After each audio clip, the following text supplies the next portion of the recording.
আসসালামু আলাইকুম বন্ধুরা, আমার নাম হলো নাজির শেখ। আমার বাড়ি পশ্চিমবঙ্গের বাঁকুড়া জেলায়। গাইস, তোমরা টাইটেল আর থাম্বনেল দেখেই বুঝতে পেরে গেছো আজকের টপিকটা কি ভিডিও নিয়ে। তাই আর বেশি দেরি না করে চলো ভিডিওটা শুরু করা যাক।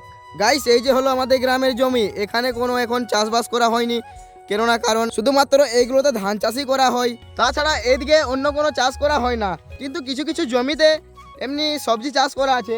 তো চলো সেগুলোকে দেখাবো আপনাদেরকে যে কি কি সবজি লাগানো আছে। বেশ কিছুক্ষণ হাঁটাহাঁটির পর চলে এলাম এই যে বেগুন বাড়িতে। দেখতেই পাচ্ছেন খুব সুন্দরভাবে রয়েছে বেগুন বাড়িটা।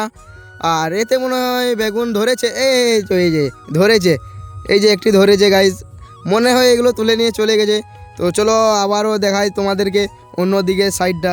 এই দেখতেই পাচ্ছেন গ্রাম বাংলা বলে কথা। এই যে তারপর দেখতেই পাচ্ছেন এই যে এই জমিটাতে হাল বানানো হয়েছে, কেননা এটাতে কোনো সবজি চাষ হবে, তার জন্য হাল বানানো হয়েছে।